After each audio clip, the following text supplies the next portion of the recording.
नमस्कार दोस्तों, स्क्रीन देखकर पता चल गया होगा कि आज हम क्या पढ़ने वाले हैं। तो आज हम चैप्टर नंबर 3 को शुरू करने वाले हैं, जिसका नाम है दो चर वाले रैखिक समीकरण युग्म। इसमें सबसे पहले हम दो चर वाले रैखिक समीकरण को समझेंगे, फिर उसके बाद समीकरण युग्म क्या होता है उसको समझेंगे, और इसमें हम ये भी देखेंगे कि दो चर वाले रैखिक समीकरण का ज्यामितीय रूप क्या होता है। यहीं पे बच्चे जो है सबसे ज्यादा जो है भ्रमित होते हैं कि इसका ज्यामितीय रूप क्या होता है। मतलब ये कि दो चर वाला जो रैखिक समीकरण होता है वह एक रेखा को भी दर्शाता है, और यही बात जो है बहुत सारे बच्चों को समझ में नहीं आती है। ठीक है, तो इस चैप्टर में जो है हम सारी बातों को जो है अच्छे से समझेंगे। तो आइए इस चैप्टर को जो है हम फटाफट से शुरू करते हैं। ठीक है, देखिए ऐसा समीकरण जिसमें दो चर हो। कितने चर हो? दो चर हो। ऐसा समीकरण जिसमें दो चर हो उसे हम लोग कहते हैं दो चर वाला रैखिक समीकरण। जैसे 2x प्लस 3y बराबर 4। ठीक है, यह एक जो है रैखिक समीकरण है, लेकिन इसमें दो चर है तो यह क्या हुआ? दो चर वाला रैखिक समीकरण। अच्छा, रैखिक समीकरण का मतलब ये हुआ कि x की पावर यहाँ पर एक है, y की भी पावर यहाँ पर एक है, इसलिए जो है यह एक रैखिक समीकरण हुआ। और दो चर है तो इसका मतलब ये हुआ कि यह दो चरों वाला रैखिक समीकरण है। अच्छा, इस समीकरण का व्यापक समीकरण क्या होता है? इसका जो व्यापक समीकरण होता है वह यह होता है व्यापक समीकरण। व्यापक समीकरण को जो है हम लोग ax प्लस by प्लस सी बराबर 0 से दर्शाते हैं। कहने का मतलब ये हुआ कि दो चर वाले जो रैखिक समीकरण होते हैं उसमें टोटल 3 पद होते हैं। एक तो x वाला होता है, दूसरा y वाला होता है, और तीसरा क्या होता है? अचर पद होता है। ठीक है, तो जितने भी आपको दो चर वाले रैखिक समीकरण मिलेंगे टोटल उसमें 3 पद होंगे। अब अगर हम इसके हल की बात करें, किसकी बात भैया? इसके हल की बात, जिसको हम लोग सॉल्यूशन बोलते हैं। ठीक है, तो क्लास 9th में आपने पढ़ा होगा कि दो चर वाले रैखिक समीकरण को जब हल किया जाता है तो इसके अनेक हल आते हैं। कितने हल आते हैं? इसके अनेक हल आते हैं, मेनी सॉल्यूशन। ठीक है, अनेक हल कैसे निकलते हैं? यहाँ पर जो है x की वैल्यू जो है हम अपनी इच्छा से रख देते हैं, उसके बाद सॉल्व करने पर जो है y की वैल्यू आ जाती है, या y की वैल्यू जो है अपनी इच्छा से रख देंगे, कुछ भी रख देंगे, कोई भी अंक रख देंगे और सॉल्व करेंगे तो x की वैल्यू आ जाएगी। ऐसे तो हम अपनी इच्छा से कितने भी हल रख सकते हैं। तो इस तरह जो है इसके हल जो है हम अपनी इच्छा से रखते जाएंगे और y की वैल्यू जो है निकलती चली जाएगी। तो इस प्रकार जो है इसके अनेक हल आते हैं। ठीक है, अच्छा इन हलों को जो है हम लोग दर्शाते कैसे हैं? देखिए, एक मान जो है x का आता है और दूसरा मान जो है y का आता है। ठीक है, तो इसी को बोलते हैं एक हल, और इसको हम लोग जो है एक छोटे से ब्रैकेट में कामा के द्वारा जो है अलग करके लिखते हैं इस तरह। ठीक है, तो जैसे कि लिखा गया है x y, तो इसका मतलब ये हुआ इसका एक हल है। एग्जाम्पल के रूप में जैसे मान लीजिए इसका कोई हल आ गया, तो जैसे 3 5 आ गया, फिलहाल हम निकाल के चेक नहीं किए हैं, तो इस तरह हम लोग इसको दर्शाएंगे। ठीक है, तो जैसे इसका हल एक आ गया 3 5, x का मान 3 हो गया, y का मान 5 हो गया, तो इसका ये एक हल है। ठीक है, तो इसको हम लोग जो है ऐसे दर्शाते हैं, पहला वाला मान x का होता है और दूसरा वाला मान किसका होता है? y का होता है। अब आप ये चेक न करिएगा कि ये जो है इसका हल है कि नहीं, हम वैसे इसका मान रख दिए हैं। ठीक है, अगर वैसे आप चेक करेंगे तो यहाँ देखिए 3 2 6 6 हो गया, और 5 3 15 15 6 21, जबकि इसका एक हल ये नहीं है, गलत है ये। ठीक है, ये समझाने के लिए हम आपसे बोले हैं। ठीक है, यहाँ एक बात हमेशा याद रखिएगा, ये जो पहला वाला मान होता है वह हमेशा x का मान होता है, और जो दूसरा वाला मान होता है वह हमेशा y का मान होता है। कभी भी जो है पहले वाले की जगह जो है y का मान हम लोग नहीं रख सकते। ठीक है, इसीलिए जो है इसको हम लोग क्रमित युग्म कहते हैं। क्या कहते हैं भैया? क्रमित युग्म। मतलब कि ये हमेशा क्रम से लिखा रहता है, पहला वाला मान x और दूसरा वाला मान y। अब अगर हम आपसे ये कहें कि ये जो x y लिखा गया है इसे हम लोग जो है किसी बिंदु का निर्देशांक कहते हैं। क्या कहते हैं भैया? किसी बिंदु का निर्देशांक कहते हैं। तो ये बात जो है आपको ज्यादा समझ में नहीं आएगी। क्यों? क्योंकि अब हम लोग जो है दो चर वाले रैखिक समीकरण का ज्यामितीय रूप समझने वाले हैं। ठीक है, यहां देखिए, पहले यहां बिंदु आ गया ना, बिंदु कहां होता है? बिंदु होता है रेखा में, आपको पता होगा कि कई बिंदु मिलकर एक रेखा का निर्माण करते हैं। इन बिंदु को मिला दें तो यह एक जो है रेखा का निर्माण कर देंगे। ठीक है, तो इसका मतलब क्या हुआ कि एक रेखा पर असंख्य बिंदु होते हैं। कितने बिंदु होते हैं भैया? असंख्य बिंदु होते हैं। ठीक है, असंख्य बिंदु होते हैं और यही बिंदु मिलकर रेखा का निर्माण करते हैं। ठीक है, और रेखा को पढ़ना ही ज्यामितीय रूप कहलाता है। रेखा को हम लोग कहाँ पढ़ते हैं? ज्यामिति में पढ़ते हैं। ठीक है, तो अब हम यहाँ ये समझेंगे कि इस समीकरण को ज्यामितीय रूप में जो है कैसे दर्शा सकते हैं। देखिए, पहली बात तो ये, इसके जो हल निकलते हैं उसको हम लोग बोलते हैं, किसी बिंदु का निर्देशांक बोलते हैं। ठीक है, अभी हम आपको निर्देशांक भी समझा दे रहे हैं। अब आप ये बताइए कि जो बिंदु होता है वह कहाँ होता है? रेखा पे होता है, और रेखा पे जो है कितने बिंदु होते हैं? असंख्य बिंदु होते हैं। अब यहीं पर इस बात को समझिए कि इस समीकरण के जो अनेक हल होते हैं, दरअसल वो अनेक बिंदु को ही दर्शाते हैं। किसको दर्शाते हैं भैया? अनेक बिंदु को ही दर्शाते हैं। अनेक बिंदु को ही दर्शाते हैं। देखिए, जब हम कार्तीय तल में, कहां पर भैया? कार्तीय तल आपने 9th में पढ़ा होगा। देखिए, जब हम कार्तीय तल में जो अनेक हल होते हैं, इनमें से कुछ हलों को बिंदु के रूप में अंकित करते हैं और फिर उन बिंदुओं को क्या करेंगे? मिला देंगे। कार्तीय तल का मतलब इस तरीके जो बनता है, देखिए इस तरीके। ठीक है, तो ये कार्तीय तल होता है और इस कार्तीय तल में जो अनेक हल होता है वह अनेक बिंदु का काम करता है। तो इस अनेक हल में से हम दो हलों को, कम से कम दो हलों को जो है बिंदु के रूप में अंकित करेंगे। जब हम बिंदु के रूप में अंकित करेंगे, फिर इन बिंदुओं को जो है हम मिला देंगे। जब इन बिंदुओं को मिला देंगे तो यह एक रेखा बन जाती है। क्या बन जाती है? यह एक रेखा बन जाती है। कहने का मतलब यह है कि इसके जो अनेक हल होते हैं, इसमें से जो है कम से कम दो हल को जो है हम यहाँ पर बिंदु के रूप में दिखाएंगे।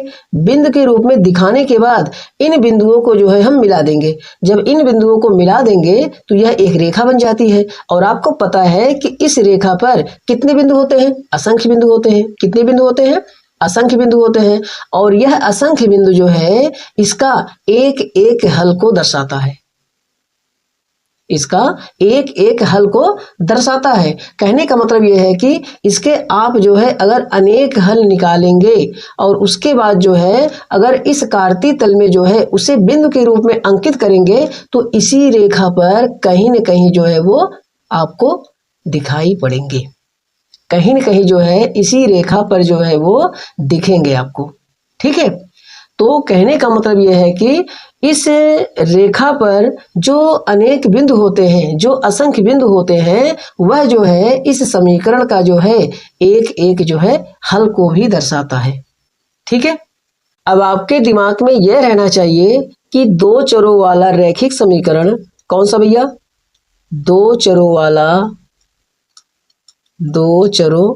वाला रैखिक समीकरण बराबर क्या होगा? एक रेखा। ठीक है, मतलब कि दो चरों वाला जो रैखिक समीकरण है उसका ज्यामितीय रूप जो है क्या होता है? एक रेखा होता है। ठीक है, और समीकरण का अनेक हल, समीकरण को जो हल करने पर अनेक हल इसके निकलते हैं, वह किसको दर्शाता है? अनेक बिंदु के, मतलब रेखा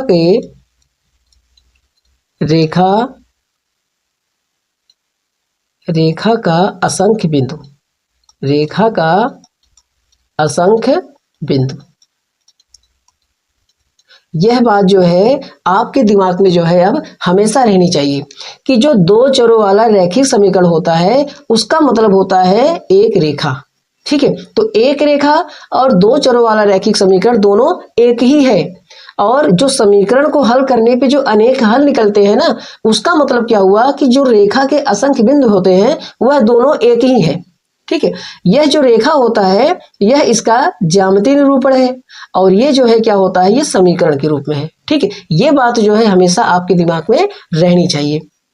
तो चलिए अब हम जो है एक एग्जाम्पल के द्वारा जो है ये सारी बातें जो है हम लोग क्लियर कर लेते हैं। ठीक है, यहां हम एग्जाम्पल के रूप में एक समीकरण लेते हैं। समीकरण है यक्स प्लस 2y बराबर 5। ठीक है, देखिए इस समीकरण के अनेक हल होते हैं, लेकिन इसमें से हम कम से कम 2 हल निकालेंगे। 2 हल निकालने के बाद इसको जो है हम लोग रेखा के रूप में जो है यहाँ दर्शाएंगे। तो यहाँ हम लिख देते हैं यक्स और यहाँ लिख देते हैं वाई। ठीक है, देखिए अगर हम जो है यक्स की वैल्यू पहले 1 रखेंगे, चलिए यहाँ हम रख लेते हैं। अगर हम यक्स बराबर 1 रखेंगे, ठीक है, तो यहाँ क्या लिखेंगे भैया, 1 प्लस 2i बराबर 5 हो जाएगा। 1 उधर जाएगा तो 5 में से 1 घट जाएगा, 4 हो जाएगा। तो यहाँ हो जाएगा 2i बराबर 4। जब 2 से यहाँ 4 को काटेंगे तो कितना हो जाएगा, 2 दूनी 4। तो y बराबर कितना निकला, 2। मतलब कि यक्स की वैल्यू 1 लिए हैं तो y की वैल्यू 2 आ गई है। ठीक है, अब हम लेते हैं यक्स की वैल्यू जो है 3 ले लेते हैं। यक्स की वैल्यू जो है चलिए -3 ले लेते हैं। जब यक्स की वैल्यू -3 ले लेंगे तो यहाँ लिखेंगे हम -3 प्लस 2i बराबर 5। तो 3 जब उधर जाएगा तो 2i बराबर हो जाएगा 8। तो y बराबर हो जाएगा 2 चौको 8। ठीक है, तो y बराबर कितना आ गया, 4 आ गया। तो यहाँ हम लिखेंगे यक्स बराबर -3, एक मिनट, यक्स बराबर लिखेंगे -3 और y बराबर लिखेंगे 4। देखिए यहाँ पे जो है हम 2 हल निकाल चुके हैं, तो इन दोनों हलों को जो है हम लोग इस तरह जो है लिख सकते हैं, 1 2 और यहाँ लिखेंगे हम -3 और 4। ठीक है, अब ये तो जो है इस समीकरण के 2 हल है। अब इन दोनों हलों को जो है हम बिंदु के रूप में यहाँ अंकित करेंगे कार्तीय तल में। ठीक है, तो यहाँ देखिए, यहाँ ये होता है यक्स अक्ष, इसको हम लोग यक्स अक्ष बोलते हैं। यहाँ यक्स डैश होता है और यहाँ होता है वाई डैश। ठीक है, तो पहला वाला मान यक्स का होता है, दूसरा वाला मान वाई का होता है। तो ये दोनों जो है प्लस में है तो पहले चतुर्थांश में पढ़ेंगे। तो यहाँ देखिए, यहाँ पर हम 1 काउंट कर लेंगे और वाई अक्ष पर जो है 2 काउंट करेंगे। तो 1 2, तो इसके सामने और इसके सामने यहीं पर बिंदु पड़ेगा। ये हो गया 1 2। ठीक है, दूसरा पॉइंट होता है -3 4। तो -3 यक्स अक्ष पर गिनेंगे, लेकिन ये माइनस है तो माइनस की तरफ आएंगे हम लोग। इधर माइनस होता है, लेफ्ट हैंड साइड में माइनस होता है, राइट हैंड साइड में प्लस होता है। तो यहाँ पर हम गिनेंगे 3 बार, तो 1 2 3, तो यहाँ 3 हो गया। अब 4 कहाँ जाएंगे भैया, ऊपर जाएंगे। तो 1 2 3 4, तो ये 4 और ये 3, 1 2 3 यहीं पर पड़ेगा। ठीक है, तो यहाँ पर पड़ा -3 4 और यहाँ पर पड़ा 1 2। ठीक है, तो यहाँ हम लिख सकते हैं, इस बिंदु को लिख सकते हैं 1 2 और यहाँ लिख सकते हैं -3 4। एक मिनट, -3 4। ठीक है, अब इन दोनों बिंदुओं को जो है हम मिला देंगे। अब हम इन दोनों बिंदुओं को मिला देते हैं। ठीक, तो इस तरह जो है इन दोनों बिंदुओं को मिलाने पर एक रेखा जो है बन जाती है। ठीक है, तो ये जो रेखा बनी है यह जो है किसको दर्शाती है, यह जो है इस समीकरण को दर्शाती है। तो इस रेखा को हम लिख सकते हैं, इस तरह लिख सकते हैं, यक्स प्लस 2i बराबर 5। ठीक है, तो यह जो है समीकरण होता है और इस समीकरण का जो ज्यामितीय निरूपण होता है वह रेखा के रूप में जो है यहाँ कार्तीय तल में जो है दर्शाया जाता है। ठीक है, तो सारी बातें आपको समझ में आ गई होंगी कि 2 चरों वाला जो रैखिक समीकरण होता है उसके जो अनेक हल होते हैं और अनेक हलों को जो है हम बिंदु के रूप में जो है कार्तीय तल में जो है अंकित करते हैं। अंकित करने के बाद वो जो बिंदु होते हैं एक रेखा जो है, एक रेखा का निर्माण करते हैं। ठीक है, इसके जितने हल आप निकालेंगे इसमें जो है सारे के सारे जो है पॉइंट के रूप में आपको मिलते चले जाएंगे। ठीक है, तो चलिए अब हम समझते हैं 2 चर वाले रैखिक समीकरण युग्म को। ठीक है, देखिए जब हम 2 समीकरण एक साथ लेते हैं, कैसे लेते हैं, एक साथ, जब हम दो समीकरण एक साथ लेते हैं तो उसी को बोलते हैं रैखिक समीकरण युग्म। रैखिक, एक मिनट, समीकरण युग्म। ठीक है। और दोनों समीकरण में समान चर होने चाहिए। मतलब ये कि अगर पहले वाले समीकरण में x और y है तो दूसरे वाले समीकरण में भी x और y ही होना चाहिए। एग्जाम्पल के रूप में अगर हम समझें तो यहाँ अगर जो है पहला समीकरण अगर हम लें x प्लस 2y बराबर 1, ये पहला समीकरण हो गया। और अगर हम दूसरा समीकरण लेते हैं तो 2x प्लस 3y बराबर 2, ये है दूसरा समीकरण। इसमें देखिए पहले वाले समीकरण में भी x और y है और दूसरे वाले समीकरण में भी x और y ही है। ठीक है। जब हम सिंगल समीकरण की बात कर रहे थे तो उसके अनेक हल निकलते थे, लेकिन जब यहाँ हम दो समीकरण एक साथ सॉल्व करेंगे तो इसके कैसे हल निकलेंगे या कितने हल निकलेंगे, अब इसकी हम चर्चा कर लेते हैं। देखिए पहली बात तो जो है हम इस समीकरण को जो है रेखा के द्वारा जो है समझेंगे। देखिए अभी अभी हम पढ़े हैं कि ये जो समीकरण होता है यह किसी रेखा को दर्शाता है। देखिए जब हम दो समीकरण एक साथ लेंगे तो इसका मतलब ये हुआ कि दो रेखा एक साथ ले रहे हैं, दो रेखा एक साथ खींचेंगे। ठीक है। किसी पेज पर, किसी कॉपी के पेज पर या किसी तल पर, किसी तल पर जब हम दो रेखा एक साथ खींचते हैं तो तीन संभावनाएं जो है उत्पन्न होती हैं। कितनी संभावनाएं भैया? तीन संभावनाएं जो है हो सकती हैं। कैसे? देखिए जब हम दो रेखा किसी पेज पर खींचते हैं या तो दोनों जो है प्रतिच्छेदित करेंगी या तो दोनों रेखाएं क्या करेंगे भैया?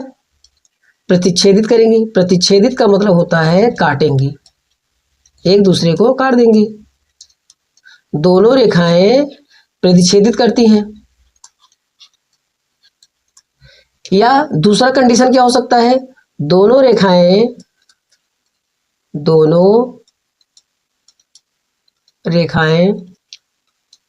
प्रतिच्छेदित नहीं करेंगी, प्रतिच्छेदित नहीं करेंगी। दोनों रेखाएं प्रतिच्छेदित नहीं करती हैं। और तीसरा जो है क्या हो सकता है? तीसरे में हो सकता है दोनों रेखाएं संपाती हो सकती हैं। संपाती मतलब क्या हुआ? संपाती हो सकती है। संपाती का मतलब यह हुआ कि दोनों रेखाएं एक दूसरे के ऊपर ही स्थित रहेंगी। जब दोनों रेखाएं प्रतिच्छेदित करती हैं, प्रतिच्छेदित करने का मतलब यह हुआ एक रेखा जो है ऐसे खींचेंगे और एक रेखा ऐसे खींचेंगे। ठीक है। तो वो जो है एक दूसरे को किसी एक बिंदु पर जो है प्रतिच्छेदित कर देंगे या काट देंगे। ठीक है। अब दूसरा क्या होता है? दोनों रेखाएं प्रतिच्छेदित नहीं करती हैं। अगर ये प्रतिच्छेदित नहीं करेंगी तो ये कैसी रेखा खींची जाएगी? ये जो है यहां देख लीजिए, इस तरह जो है दोनों रेखाएं आपस में क्या होंगी? समांतर होंगी। ठीक है। ये एक दूसरे को जो है कभी या कहीं भी नहीं काटेंगी। ठीक है। और दोनों रेखाएं संपाती होने का मतलब ये हुआ अगर एक रेखा इस तरह खींचेंगे, एक मिनट, अगर एक रेखा इस तरह खींचेंगे तो दूसरी रेखा भी इसी के ऊपर ही स्थित होगी। ठीक है। मतलब यह हुआ कि इसका जो है एक एक बिंदु जो है दूसरी रेखा के ऊपर ही स्थित होगा। ठीक है। अब यहां थोड़ा ये समझिए, जो पहला कंडीशन है, जो पहली संभावना है, अगर दोनों रेखाएं प्रतिच्छेदित करती है, मतलब अगर दोनों रेखाएं किसी एक बिंदु पर काटती हैं तो इसका मतलब होता है कि इसका एक हल होगा। कैसा हल होगा? एक हल होगा। इसको हम लोग कहते हैं अद्वितीय हल। क्या कहते हैं इसको? अद्वितीय हल। ठीक है। जब दोनों रेखाएं एक दूसरे को किसी एक बिंदु पर काटेंगी तो इसका मतलब होगा इसका एक हल होगा। कितने हल होंगे भैया? एक हल होंगे। और दूसरा क्या है? जब दोनों रेखाएं प्रतिच्छेदित नहीं करती है, मतलब कहीं पर भी नहीं काटेंगी, तो इसका मतलब क्या हुआ कि इसका कोई हल नहीं होगा, कोई हल नहीं होगा। हल करने का मतलब, हल होने का मतलब क्या होता है? देखिए यहाँ पर जो है ना, इस रेखा का एक पॉइंट और इस रेखा का एक पॉइंट दोनों जो है एक ही जगह पर है, तो इसका मतलब कि दोनों हल जो है समान होगा। अभी अभी हम रेखा में समझाए थे। और यहाँ पर देखिए, यहाँ पर कोई भी पॉइंट जो है इस रेखा के कोई भी पॉइंट के ऊपर स्थित नहीं है, तो इसका मतलब कोई भी हल नहीं होगा। और यहाँ देखिए, एक रेखा दूसरी रेखा के ऊपर ही स्थित है, मतलब सारे पॉइंट जो है दूसरी रेखा के पॉइंट के ऊपर ही है, तो इसका मतलब क्या हुआ कि इसके अनेक हल होंगे। पहली रेखा के जितने हल होंगे दूसरी रेखा के भी उतने ही हल होंगे, और दूसरी रेखा के जो हल होंगे वही पहली रेखा के भी हल होंगे। तो यहां हम लिखेंगे अनेक हल। क्या लिखेंगे? अनेक हल। ठीक है, तो ये तो हम समझे हैं रेखा के द्वारा। अगर हमें जो है रेखा के द्वारा जो है क्वेश्चन पूछा जाता है, तो इस तरह जो है चित्र को देखकर हम बता सकते हैं कि इसके एक हल होंगे या कोई हल नहीं होगा या अनेक हल होंगे। लेकिन जब समीकरण अगर देकर पूछेगा, जैसे ये समीकरण है, अगर समीकरण देकर पूछेगा अब बताइए कि इसके कितने हल होंगे, अनेक हल होंगे कि अद्वितीय हल होगा कि कोई भी हल नहीं होगा, तब हम कैसे बताएंगे? चलिए इसको भी देख लेते हैं। देखिए अब हम दो समीकरण यहां पर लेते हैं। देखिए पहला समीकरण हम लेते हैं a1x b1y प्लस c1 बराबर 0, ये है पहला समीकरण। और दूसरा समीकरण लेते हैं a2x plus b2y plus c2 बराबर 0, ये है दूसरा समीकरण। ठीक है, यहां देखिए a1 b1 c1 ये क्या है? गुणांक है। a1 b1 जो है x और y के गुणांक है, और c क्या है? अचर पद है। यहाँ a2 x का गुणांक है, b2 y का गुणांक है, और c2 क्या है? अचर पद है। ठीक है, अगर हम पहली कंडीशन की बात करें अद्वितीय हल के लिए, किस हल के लिए भैया? अद्वितीय हल के लिए, मतलब एक हल के लिए, अद्वितीय हल। देखिए अद्वितीय हल में क्या होगा कि a1 upon a2 not equal b1 upon b2। ठीक है, हम a1 अपान a2 कर देंगे और b1 अपान b2 कर देंगे, फिर इसको जो है थोड़ा सा सिंप्लीफाई करेंगे। अगर इसका रेशियो और इसका रेशियो दोनों बराबर नहीं है तो समझ जाएंगे कि इस समीकरण के अद्वितीय हल होंगे। ठीक है, दूसरा क्या है? अनेक हल। अनेक हल, देखिए अनेक हल में क्या होगा? अनेक हल में क्या होगा कि a1 अपान a2 बराबर b1 अपान b2 बराबर c1 अपान c2। अगर इस तरह है, अब मतलब कि a1 अपान a2 b1 अपान b2 और c1 अपान c2, अगर ये तीनों बराबर है, अगर इन तीनों का रेशियो अगर बराबर है तो समझ जाइएगा कि इसके जो है कितने हल होंगे भैया? अनेक हल होंगे। अब हम देख लेते हैं कोई हल नहीं। कोई हल नहीं, कोई हल नहीं। देखिए a1 अपान a2 बराबर b1 upon b2 not equal c1 upon c2। ठीक है, a1 अपान a2 बराबर b1 अपान b2, अगर ये दोनों बराबर है और c1 अपान c2 बराबर नहीं है तो ये समझ जाइएगा कि दोनों समीकरण के कोई हल नहीं होंगे। ठीक है, तो इस तरह जो है हम समीकरण अगर दिया रहेगा तो इस तरह जो है हम पता कर सकते हैं कि इसके अनेक हल होंगे कि एक हल होंगे कि कोई हल नहीं होगा। ठीक है, यहाँ एक बात और समझ लीजिए कि अगर अद्वितीय हल है या अनेक हल है तो उन दोनों समीकरणों को हम लोग बोलते हैं संगत युग्म।